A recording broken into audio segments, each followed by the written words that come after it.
The Arizona Cardinals need to take a page out of the Rams playbook for future success. And I'll tell you what, they're not that far off.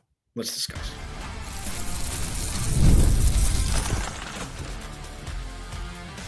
You are Locked On Cardinals, your daily Arizona Cardinals podcast. Part of the Locked On Podcast Network, your team every day. Cardinals, Alex Clancy here. Follow me on Twitter, Clancy's Corner. Follow the podcast at Locked On AZ Cards. Thank you for making Locked On Cardinals your first listen, free wherever you get your podcast and on YouTube. Part of the Locked On Podcast Network, your team every day. Please go to the YouTube channel. Search Locked On Arizona Cardinals. Hit that subscribe button, man. Turn notifications on. Leave a like on the video if you don't mind.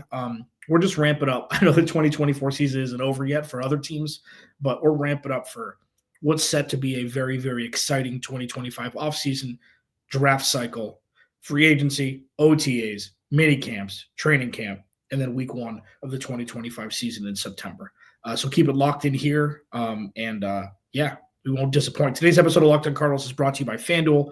From the first whistle to the final drive, FanDuel makes the NFL playoffs even more exciting. Right now, new customers can bet $5 and get $300 in bonus bets if you win your first $5 bet. Visit FanDuel.com to get started. So a couple of things I want to talk about today, and one of them is directly in reflection of the Monday Night Football just absolutely drubbing the Rams laid on the Vikings. And there's a couple things that have direct correlatives to the Arizona Cardinals regarding roster building, and they're positive ones for once. This isn't the age-old, if the Cardinals did what the Rams did, they'd win more games. The Cardinals are doing what the Rams are doing, and they're close. Okay, what does it have to do with Kyler Murray?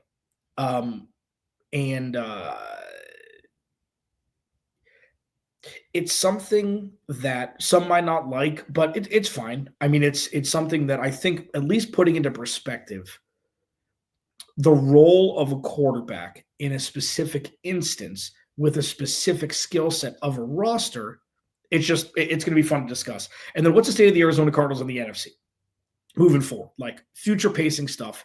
When you see the teams that are in the playoffs now, when you see the teams that are perennial star teams in the NFC, at least for the last handful of years, where do the Cardinals stack up? Okay, it's going to be fascinating just to kind of do a little barometer check before, obviously going into the entire cycle of the offseason. So when I was watching the Rams, first off, Sean McVay is the best coach in the NFL, in my opinion.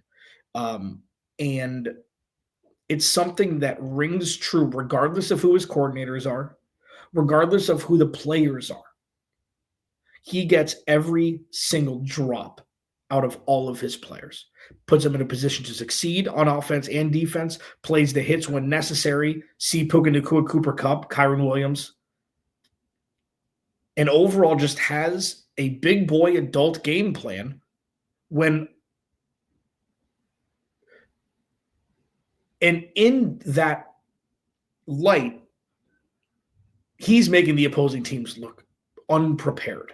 So not only does he put people in position to succeed, but the game plan is set as such to embarrass the opposing team in one specific way. And this is just what great coaches do, exposing weaknesses. A team may only have one weakness, but if you keep flicking that weakness the entire game, you're going to win more games than you lose. And that's what we saw with the Minnesota Vikings and their offensive line. And all Sean McVay said was, blitz them all night. Remember the Titans. Blitz all night.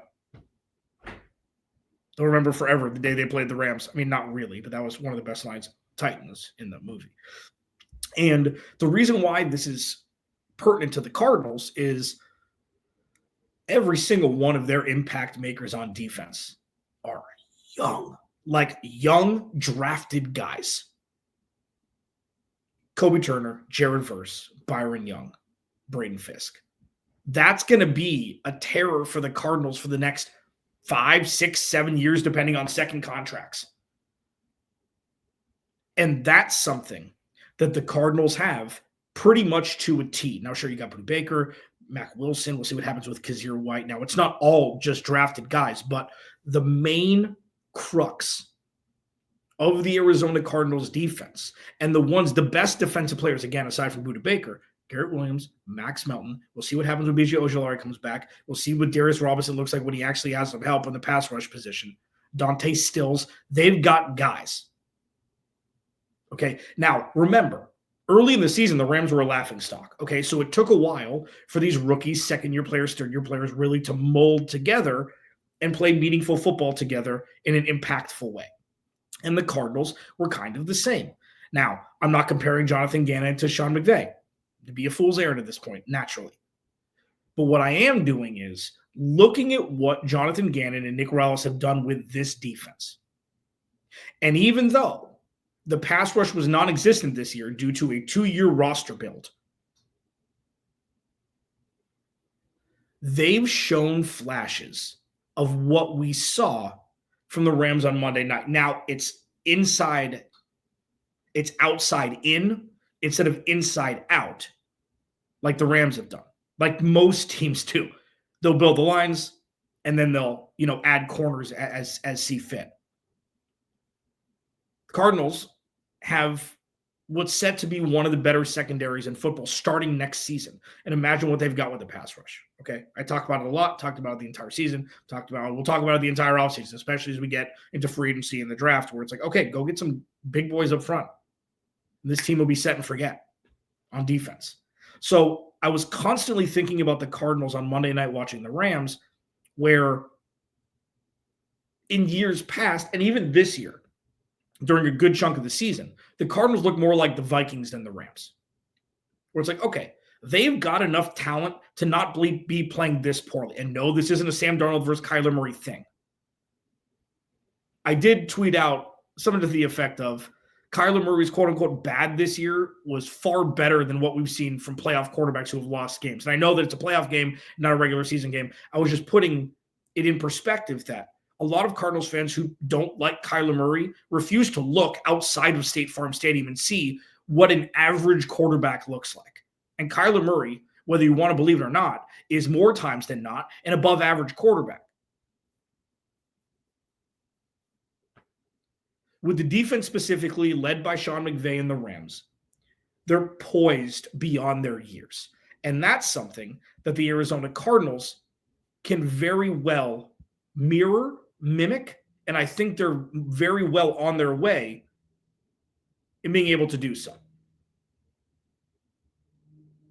And it's something that is got to be,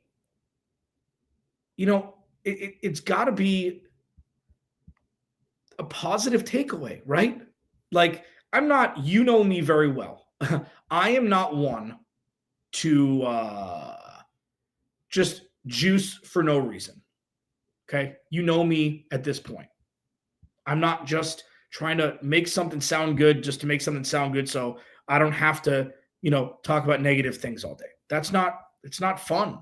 And it's also a detriment to you guys where I just fluff things just for clickbait stuff. No, we're too smart for that here. You and I are too smart for that here.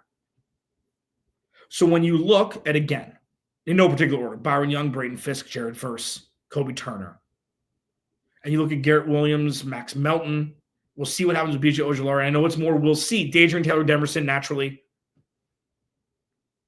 The Cardinals have the making of, albeit a different chemical makeup, because it's secondary members and not front guys, with the right defensive minds. And I think Jonathan Gannon and Nick Rallis have that in spades, and we've seen it. The Cardinals are in a very good position moving forward, not only talent-wise, but contractually, if they want to bolster their roster with veteran talent that may cost a little bit more with contracts for the next couple of years. I think it's a good position to be in. Now, what does this have to do with Kyler Murray? Here it is.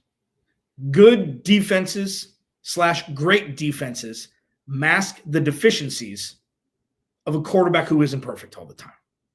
How far can the Cardinals go with Kyler Murray if the defense elevates even more so that we saw this year next year? We'll discuss it next. Locked On Cardinals, your team every day. This episode of Locked On Cardinals is brought to you by our friends over at FanDuel. From the first whistle to the final drive, FanDuel makes the NFL playoffs even more exciting. Right now, new customers can bet $5 and get $300 back in bonus bets if you win your first $5 bet. Do you hear what I said? $300 to keep the action going if you win your first $5 bet. Just visit FanDuel.com to join today. Get started with $300 in bonus bets. The FanDuel app's super easy to navigate, and the variety of bets keep everything exciting. Plus, when you win, you get paid instantly, no waiting around for your winnings. And whether you're betting on your favorite team or looking to add some extra excitement to the playoffs, FanDuel has you covered. Go to FanDuel.com. Join today. Get started with $300 in bonus bets if you win your first $5 bet. That's FanDuel.com. Make this playoff season unforgettable with FanDuel, an official sportsbook partner of the NFL.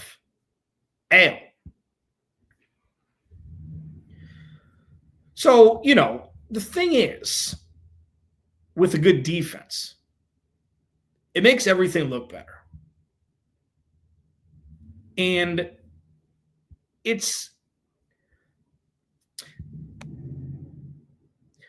I feel like it used to be with a great offense, I think it was Aaron Rodgers. When Aaron Rodgers won the Super Bowl in 1948, whenever it was, when he was relevant, they had statistically the worst defense by yards in the NFL and still won the Super Bowl. We've seen a cosmic shift over the last 2 or 3 seasons.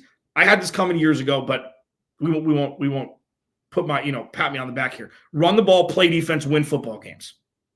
It's boring, and it works, and it's worked since the inception of the game. Since the beginning of football, run the ball, play defense, win football games. So, especially with Drew Petting as OC, especially with the roster is currently constructed for the Cardinals with a solid run game, a very good tight end, and a wide receiver 1, what is the ceiling for Kyler Murray if this Cardinals defense continues to progress? And there is no world really where you'd expect any sort of regression, barring some sort of injury, knock on wood. Garrett Williams, statistically speaking, is a top 5 tight end or a top 5 cornerback in the NFL already. And he's not, that bona fide outside CB. He doesn't have to be because he's so great. He's so great playing the position that he plays. And the cornerback room is only going to get better. And having Budda Baker, we'll see what happens with Jalen Thompson and Dadrion Taylor-Demerson over the top and being ball hawking as they are, it's going to make the cornerback's job easier. And the pass rush, when they actually get one, will make the cornerback's job easier. So when you have a defense like that, that's on the precipice of being very, very good and very scary. What's the ceiling for this team? And will that mask some of the deficiencies of Kyler Murray? What's the ceiling? If the Cardinals nail this free agency in this draft, Cardinals go in the NFC West next year. And for those that don't like Kyler Murray, they could win the NFC West in spite of Kyler Murray's deficiencies if they don't improve. Even if they don't improve. They almost did it this year with a defense that had, logistically speaking, in a literal sense, they may as well be playing 11 on 7 because they had no pass rush. So we're seeing, and here you go. I don't compare Kyler Murray to other quarterbacks because I don't compare the Arizona Cardinals quarterback to any other quarterbacks, the avatar that is the Arizona Cardinals quarterback to any other quarterbacks, because this rebuild has nothing to do with other organizations. Every organization is on their different, the different spot on their spectrum of rebuild, retool, go for it, whatever. Everybody's a little bit different. And in this specific instance, because certain situations show that average quarterback play looks a lot better with a very, very good defense. Jalen Hurts. Is Jalen Hurts a really good quarterback? No. Does he live off of the best offensive line in football, a very, very good defense, and Saquon Barkley and whatever running game they had before? Yeah. If you take away the tush push, Jalen Hurts is 60% as efficient as he is now. I mean, even like Justin Herbert. I know that he gets a lot more flack than he should, but also that defense was very good this year under John Harbaugh.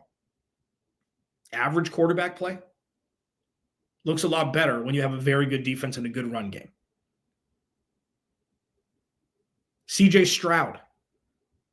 Average looks a lot better when you have a very good run game and a very good defense.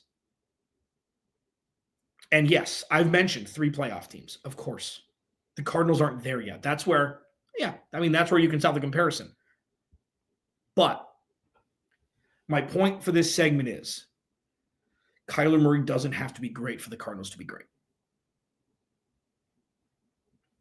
Most quarterbacks in the NFL aren't B+. Kyler Murray's a B+ quarterback with a back end of B.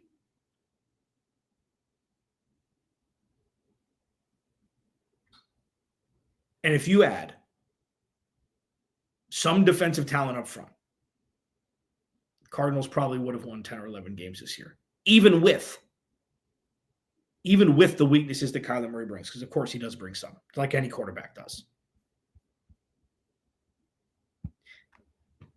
And it's just something to kind of put into perspective because the Cardinals are very close. And this isn't something that it's like, okay, so after 2025, they'll still be close. No. This is the year. This is what the year was supposed to be. This was it. They won 8 games with an incomplete roster.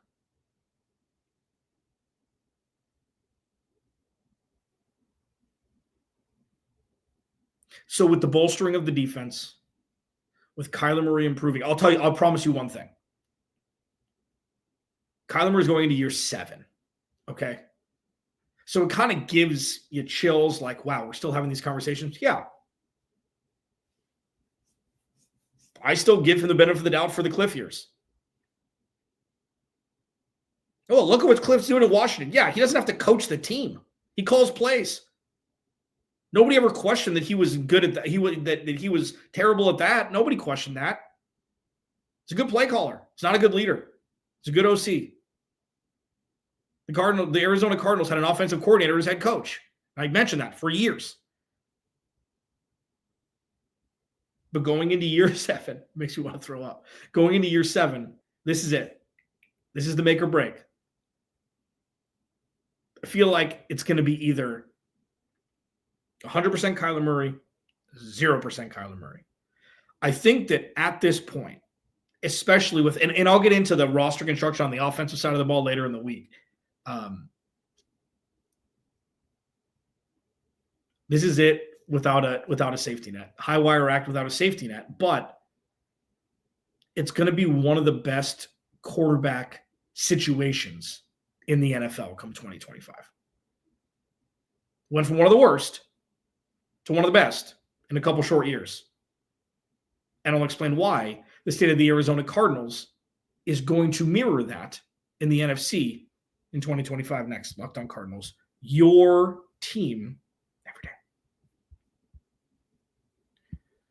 I don't like that I whispered that, by the way, just for the record. This episode of Locked On Cardinals is brought to you by LinkedIn. Growing your small business in 2025 comes down to how well you can hire. And let's face it, better hires start with smarter insights, and that's where LinkedIn comes in. With the strongest hiring data available, LinkedIn helps you identify the right candidates, giving you the confidence to make the best decisions for your business. I've used LinkedIn Jobs myself, and I can tell you it's a game changer when it comes to hiring the right fit. And small businesses are wearing a lot of hats, man, so every hire is crucial. LinkedIn gets that. That's why they connect you with the best candidates using data you won't find anywhere else, from unique skills and interests to the connections you share. LinkedIn helps you find the right person for your job. In fact, 72% of small businesses say LinkedIn has helped them find high-quality candidates. Hire smarter this year and find your next great hire on LinkedIn. Post your job for free at linkedin.com/LockedOnNFL. That's linkedin.com/LockedOnNFL to post your job for free. Terms and conditions apply. All right, let's get down to it. That sounded way more official than I wanted it to be. Locked On Cardinals, your team every day. Please go to the YouTube channel, search Locked On Arizona Cardinals. Hit that subscribe button, man. Turn notifications on. Leave a like. We're only ramping up. We are only ramping up. I'm stoked. I'm stoked for this offseason. I'm stoked to see what happens. I'm stoked for so many other reasons than just that. Where do the Cardinals rank going into 2025? Let's say 2025, like 2026. Like, who's in the best position to really supplant some of the older leaders in the NFC team-wise and usher in, the future of the NFC? So, like, let's think about this here. Let's take the playoff teams.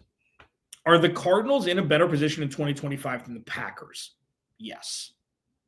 I don't get it. They have this great offense. No, they don't.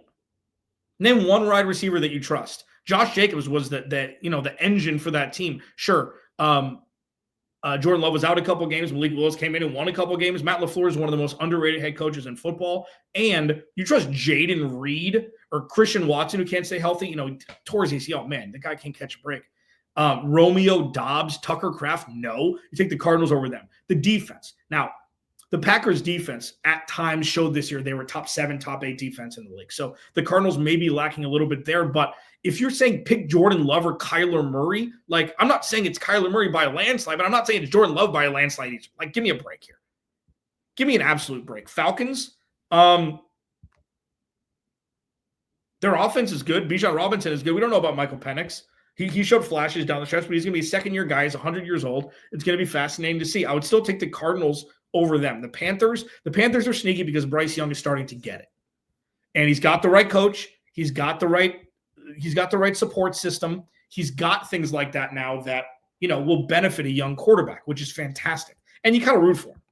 But I would still take the Cardinals over them, even though the Cardinals lost them. The Bears, I'm taking the Cardinals. The Cowboys, and the reason why I'm taking the Cardinals for the Bears is it has nothing to do really with Caleb Williams' performance this year. It's been a dumpster fire for the last 50 years. I'm taking the Cardinals. Their offensive line is still bad, okay?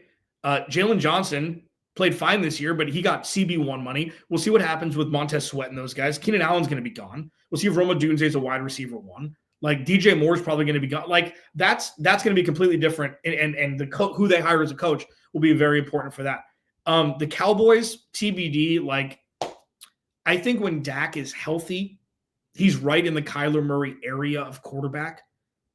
Maybe a little better. He's a little bit taller. He and CeeDee Lamb have a great connection that Kyler and Marv will inevitably get. The Lions, obviously, powerhouse. I would still take the Rams over the Cardinals. The Cardinals over the Saints, the Cardinals over the Giants. I would still take the Cardinals over the Seahawks. It's something that it's difficult to make this argument right now naturally because the Cardinals lost the way they did down the stretch. Of course, completely understood. You can leave it out of the comments, Kevin McCann. Okay, I get it. I watched it too. I popped vocal cords. I didn't, but I very well could have. And I know that I did many podcasts this year after week 8, week 9, especially during the win streak, where expectations shifted.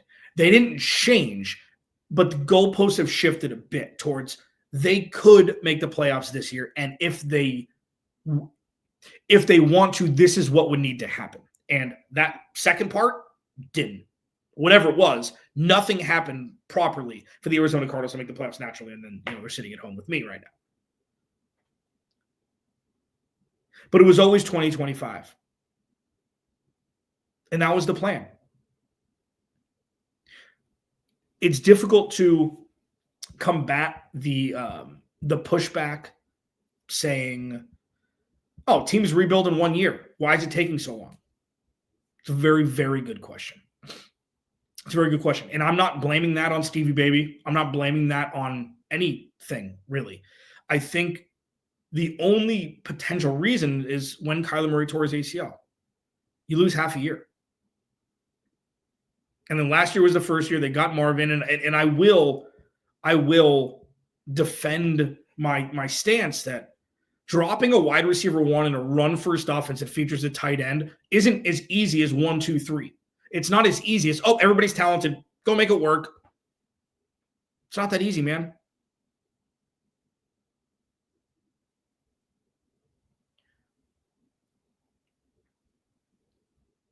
I am in the camp, and I'll leave you with this, that after 2025, and I mentioned this last week, I believe it'll either be Kyler Murray and Drew Petzing or neither running this Arizona Cardinals offense. But I do think it'll be the former rather than the latter, especially through one more real free agency cycle. Not just because Kazir White was great, Mac Wilson was great, the Bilal Nichols, Justin Jones, Sean Murphy-Bunting, Travis Shea-Mockery wasn't great. Never expected those guys to get injured. With one more cycle, I feel like the Cardinals will have a top 7 quarterback situation regarding to talent on offense and defense going into 2025. And if Kyler Murray can't elevate that, we're going to be having the conversation, like the real one. Not the opening the door, we'll be having the real one. I just don't think it's going to happen. Locked On Cardinals, your team every day. Remember, without you, there is no me. I will talk to you tomorrow.